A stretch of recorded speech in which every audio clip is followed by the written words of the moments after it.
Jack Nicholson stalks an ex-con in The Crossing Guard, and a little boy's playthings compete for his affection in Toy Story.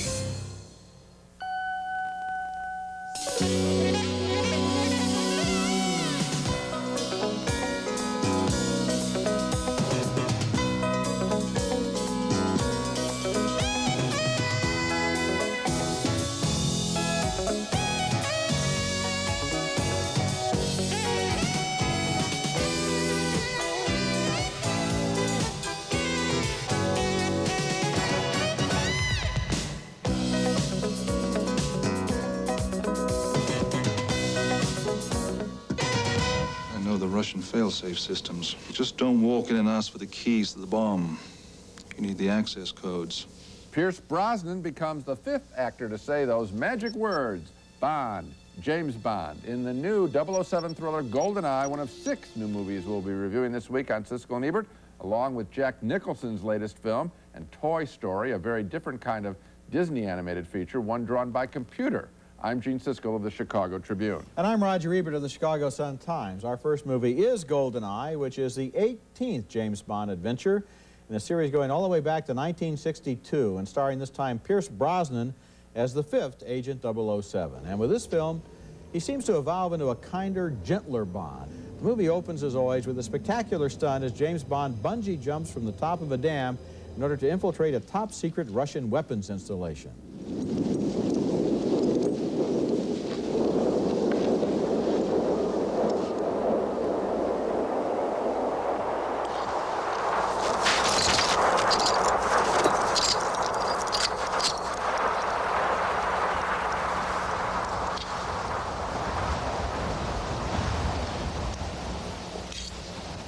The women in Bond movies often have extremely suggestive names, and the villainess in Goldeneye is no exception.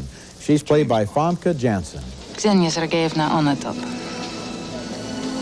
Onatop? Onatop. That's a familiar note for Bond fans, but now consider this scene in which 007 has fallen for a friendly Russian computer operator played by Isabella Scorupco. What else do you call your bottle? What? It's Boris' password. He plays word games. It's what I sit on, but I don't take it with me. Chair. Like I said. A little of that talk goes a long way, and the movie's strong points, as always, are the stunts, special effects, and action scenes.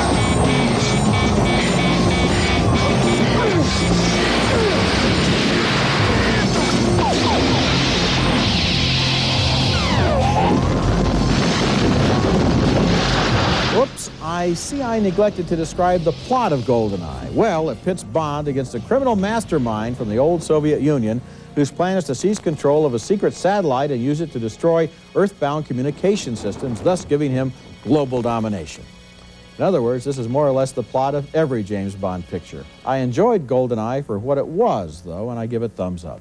Well, that thumbs up comes as a surprise, because I didn't get a sense at all that you enjoyed this picture. I'm sorry. Didn't. I certainly didn't. You didn't? Okay. No, I didn't. I think that he isn't an interesting Bond. I like Connery, and everybody else has been nothing compared to Connery. Frankly, Roger Moore has a more commanding physical presence than this guy. I thought this was an average picture. It's a routine story, just like you said.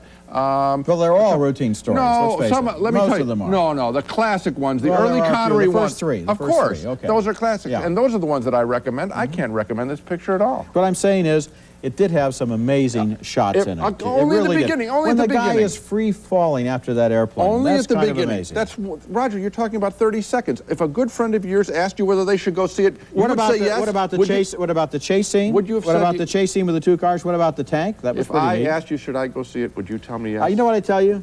Do you like James Bond? Then you'll probably like this one better No. than some of If the you others. like James Bond, you won't like this. Okay, next movie. And our next film is It Takes Two, about as formula a children's film as it gets, using the old Prince and the Pauper fantasy of a rich and poor person trading places. In this case, a little girl from an orphanage and an almost identical looking girl from a rich family. In another hackneyed bit, her father, a widower played by Steve Guttenberg, is about to marry a snotty gold digger. What? You're finally going to have a real family, and she's going to be your new mother.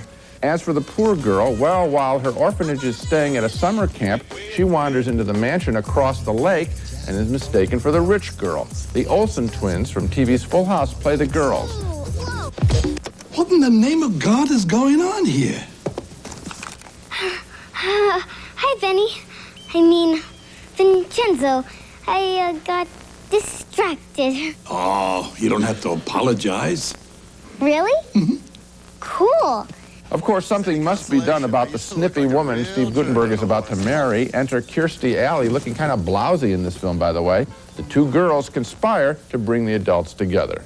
How many fingers here, cowboy? 6. Close enough. Can you stand? Yeah. Oh. I'm not sure which is more bruised, my butt or my ego.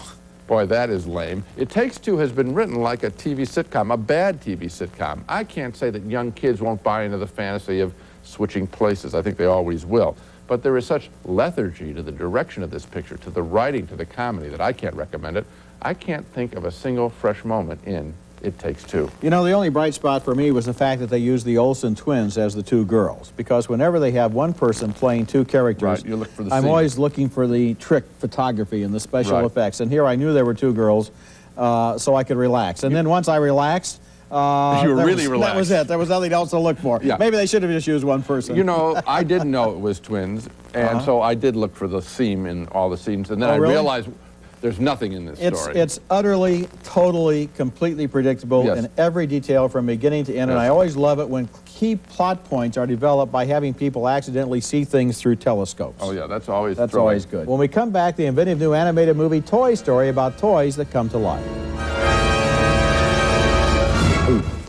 Maybe once in my life. Ah, come on. All right, twice. Never. How often do you change long-distance companies? What's the point? They're all the same. Now there actually is something worth changing for. How's that? Sprint Cents. On top of 10 cents a minute, you'll get cash back every year you're with Sprint. This is called money. 10 cents a minute and some cash back? Great, thank you. Good idea. Yeah, I would like cash back. Who wouldn't? It pays to stay. Sure beats making money the old-fashioned way, doesn't it? Call for 10 cents a minute evenings and weekends. Now with cash back. This holiday season, don't let a fortune pass you by. The Discover Card Big Payback is back, awarding 8 winners $250,000 each. Just shop with your Discover Card, and you're automatically entered in our holiday sweepstakes. The more you do, the more chances you have to win. Who would want to miss that? It pays to Discover, the card with the big payback. Use it where you see the Novus sign. To apply for your Discover Card, just call 1-800-DISCOVER. Does cooking with less fat make your family less than enthusiastic?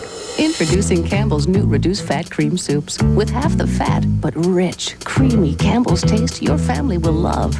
Campbell's. Better.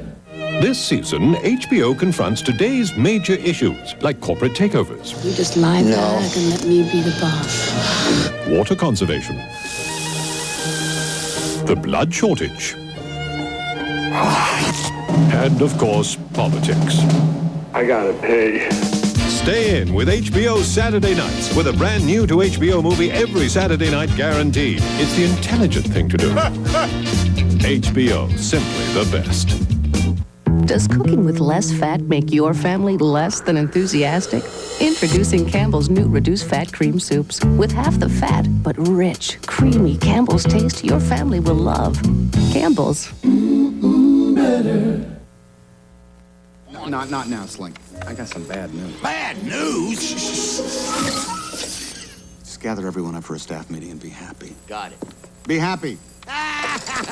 A cowboy named Woody, with a voice by Tom Hanks, is the king of the other toys in the bedroom of a little boy who owns them.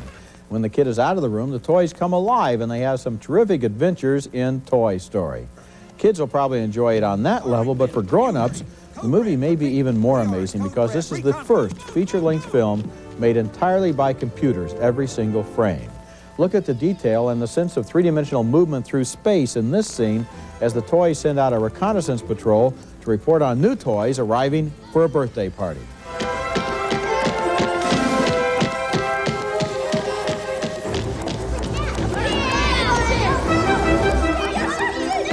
Okay, come on, kids. Everyone in the living room. It's almost time for the presents. Woody now has competition from a new arrival, Buzz Lightyear, who doesn't know he's a toy and thinks he's a real space ranger. Tim Allen provides the voice of the space cadet, and look here at the texture of the bedspread and the details of the movement here. Miles, who goes there? Don't shoot! It's okay. Friends. Do you know these life forms? Yes. They're Andy's toys. All right, everyone, you're clear to come up. I am Buzz Lightyear. I come in peace. Oh, I'm so glad you're not a dinosaur. And now look at the freedom of spatial movement in this animation where Buzz tries to prove he can fly.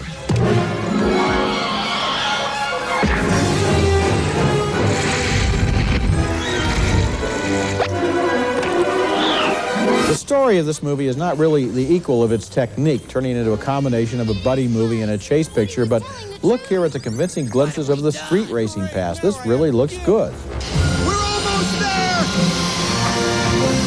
Rock, the ramp!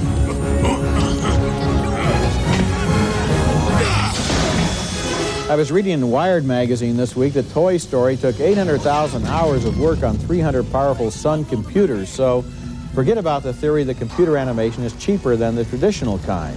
What really caught my attention in the movie was the illusion of three-dimensional space as the characters turn and move, and the backgrounds reflect that. I liked the look of the film, which conventionally created a world that was new and fresh and intriguing.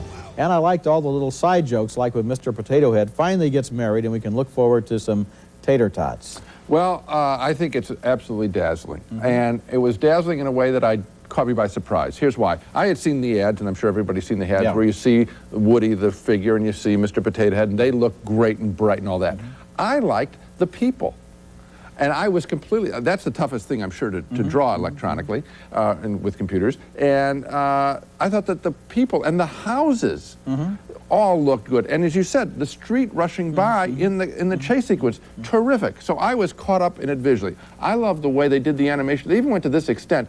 Buzz, the spaceman, has a plastic shield across his face. You see all the reflections. Now, that's very expensive. They didn't have to go to that little details, depth. like, for example, the door has little fingerprints on it, so it doesn't look all perfect like animation sometimes does.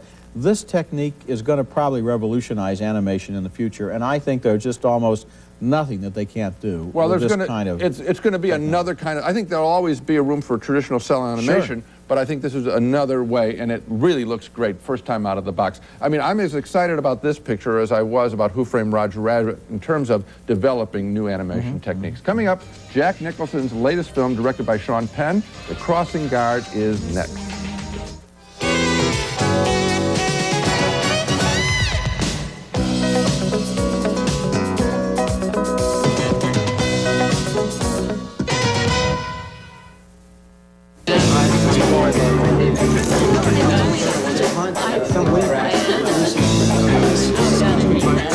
Hi, I'm Julie. Julie, can I ask you something? Sure, you can ask me anything. Where'd you get that cheese popcorn? Thanks. Introducing Bread and Butter's Cheddar. Delicious butterfly kernels covered in white and golden cheddar cheese flavors. New Bread and Butter's Cheddar. So good, it's irresistible. Are Saturday nights worth the trouble? You know, like deciding what to wear? Making small talk? Shrimp soup, shrimp stew, shrimp salad. Finding something fun to do? And that awkward goodnight kiss. Maybe you'd rather just stay in with HBO Saturday nights. With a brand new to HBO movie every Saturday night, guaranteed, we're your perfect date. HBO, simply the best. Bob? Hey, Bob, you there? You seen this phone bill? Are these your calls to Cleveland? Find yourself hiding when the phone bill arrives? And what about these calls? Then get the Spree prepaid calling card from Sprint. It's the way to pay for calls in advance. Bob, you there? Poughkeepsie? Who do you know in Poughkeepsie? So you'll never have to weasel out of a phone bill again. Bob? Spree. Bob? Feel free to call. Available at Cumberland Farms, Dairy Mart, and DB Marts. What's your great news? He's out. John Booth is out. I'm gonna kill him. Jack Nicholson plays the distraught, actually crazed is more like it, father of a little girl who was killed in a traffic accident some years ago, and now the driver who killed her is out of prison, and Nicholson wants to kill him in The Crossing Guard, the latest film directed by Sean Penn. The pleasant surprise of the picture is that the best character in the story and the best performance comes from the least known actor. David Morse plays the drunk driver, now an ex-con, who ran over Nicholson's daughter. And when Nicholson sneaks into his trailer and surprises Morse, you can see the quiet Morse frankly, outact Jack Nicholson. I'm not calling any cops. I'd just be here, trying to get on with things. Would you maybe, would you take a couple days? And maybe think about not taking my life? Nicholson's performance is often over the top, even for an enraged man. And here's a scene that comes out of nowhere. Nicholson going nuts in the face of a jerk here in his jewelry store. My ring size has always been a 7. This is not a 7. It won't even fit on my hand. This Can I won't see even... the ring, please? Yeah, it won't fit my finger, my hand. It won't fit anything. 6.5. 6 3/4, maybe. Does that look like a 6.5 to you?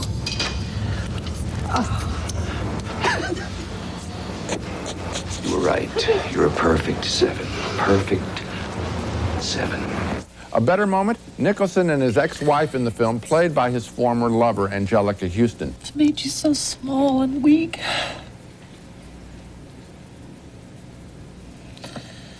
I needed you to be big and strong.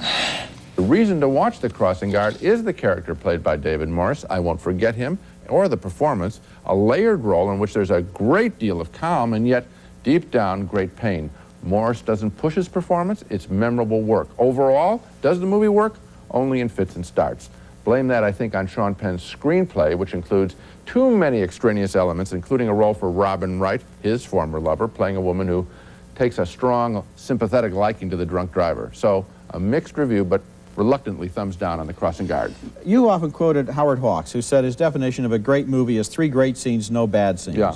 This movie has 3 great scenes. Yeah, but plenty of bad ones. The scene between Nicholson and Houston, the scene between Morse and Nicholson early in the film, and the scene between them late in the film. But it has a lot of bad, including the final scene, which was almost unsupportable. I almost felt like the movie should have ended before the final scene. Let me tell you, there are a whole bunch of people in this world, sadly, who can relate to this situation. Losing a child, which is probably one of the most cataclysmic things that can happen to anybody. And reportedly, you never get over it. No one ever gets over it. It's with them every day, every hour of their lives. That's great drama. It would be it's an interesting The movie should have had a stronger through line all the way through. You're right. Stay on David Morse, and you got a terrific picture. Yet I honor the good stuff in the movie. I think that Penn is a very good director. He needs to become a little better writer and editor. When we come back, the strange story of a man named Theremin who invented an otherworldly musical instrument and then disappeared for half a century. Does cooking with less fat make your family less than enthusiastic? Introducing Campbell's new reduced fat cream soups. With half the fat, but rich, creamy Campbell's taste your family will love. Campbell's. Better. It seems like just yesterday that Dave Metcalf and his son Terry did everything together. But, as they often do, things changed. Then, Dave got USSB on his new 18-inch digital satellite system. USSB is a new entertainment experience with his favorite channels in digital sound and picture. Now, Dave and Terry are looking at things in a whole new light. Does cooking with less fat make your family less than enthusiastic?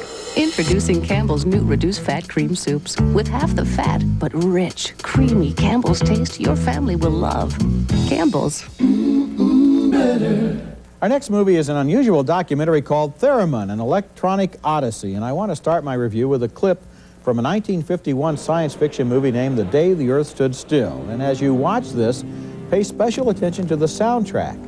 That eerie, otherworldly sound is created by a musical instrument named the theremin.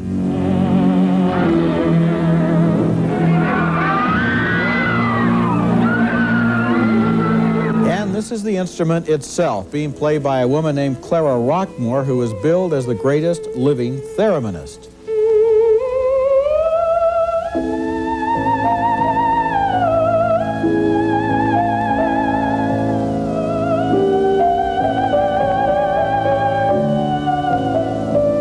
The instrument was invented by this man, a Russian-born inventor and musician named Leon Theremin, seen here in 1928.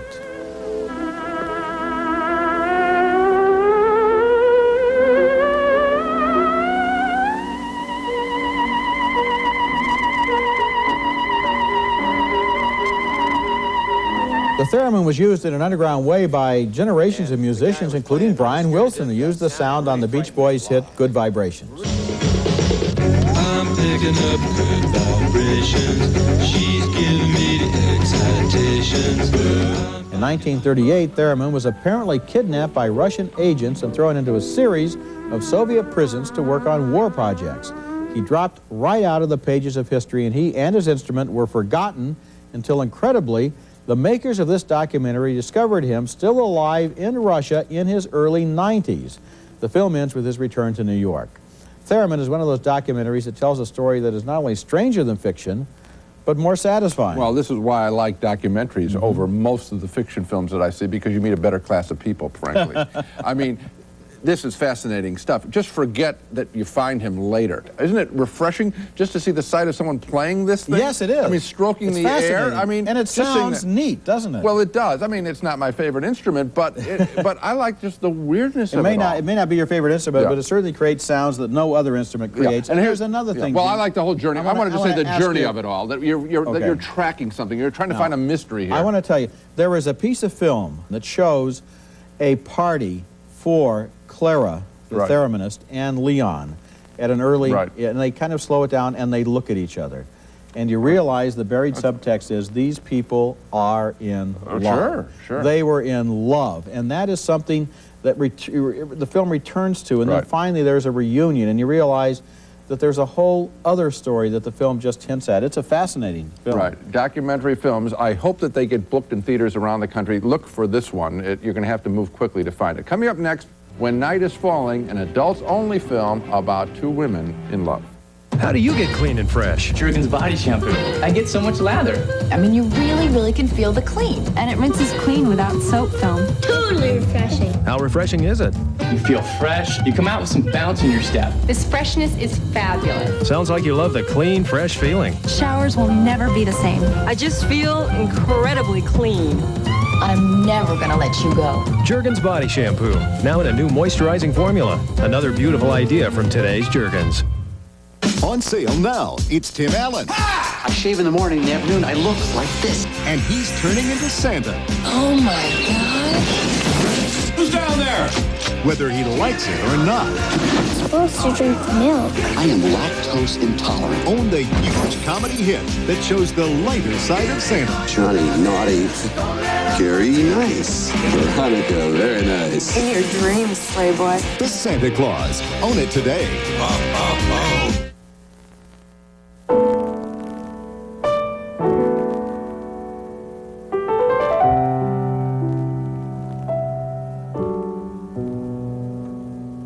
Why does the Volvo 850 have front-wheel drive, traction control, anti-lock brakes, and a special winter drive mode? To help ensure that you won't be walking in a winter wonderland.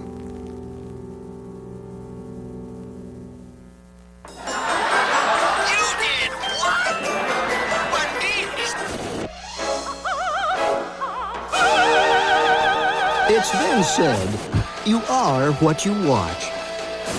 Shouldn't you be spending a little time with Fit TV, America's #1 fitness resource, 24 hours a day? Call this toll-free number now and tell them you want to get fit. Fit TV, because you are what you watch.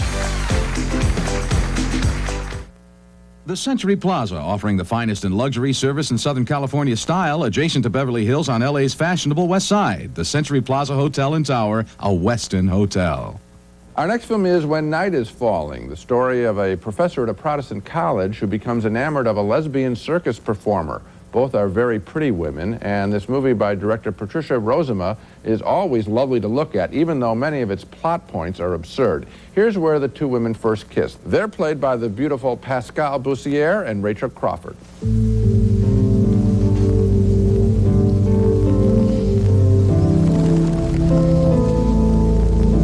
Undone by this affair is the professor's boyfriend, played by Henry Czerny. He too teaches at the university, and his girlfriend's behavior threatens both their religious training and their careers. Please just think before you speak. When Night is Falling is better when it sticks to pretty sexual scenes, including fantasy sequences of desire.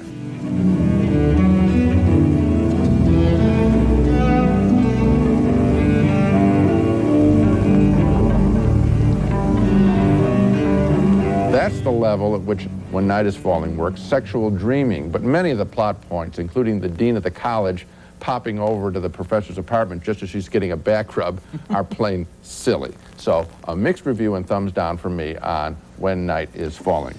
Me too. I think that in a way, maybe she went a little bit too far in the backgrounds of the characters to have this kind of religious professor and the woman who works for Cirque du Soleil, or one of its clones. Right. And so that the question is, are you going to run away with the circus?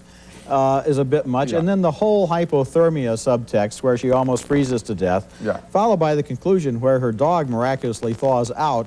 I felt that at some point somebody should have just put a rein on the screenplay and said, hey, just tone it down a little bit, it'll work a little better. Or, you're trying too hard. You know why? Because these two women are good actresses, and frankly, the most interesting scene is right in the laundromat. There's no special effects here, or no backstory. These are two individuals, one turned on and one about to be turned on. The human stuff works better than the whole surrounding. You got it. Now let's recap the movies we reviewed on this show. A split vote on Goldeneye, the latest James Bond adventure. The story left me out in the cold. My reaction to Pierce Brosnan was indifference. Roger, however, enjoyed the film for what it was. 2 thumbs down for It Takes Two, a simple-minded kids movie about 2 girls switching places. 2 thumbs up, way up, for Toy Story, the groundbreaking Disney animated feature drawn by computers. The film opens nationwide next week. A mixed review and 2 reluctant thumbs down for Sean Penn's The Crossing Guard, with Jack Nicholson out for revenge. 2 thumbs up for Theremin, a most unusual documentary about the creator of a most unusual musical instrument. And 2 thumbs down for When Night is Falling, the pretty but often silly lesbian fantasy. Toy Story, the best in the show. Sure is. That's it for this week. Next week we'll be back with reviews of more new movies, including Martin Scorsese's new film Casino, starring Robert De Niro and Sharon Stone, and a behind-the-scenes look at Las Vegas. Get us all killed!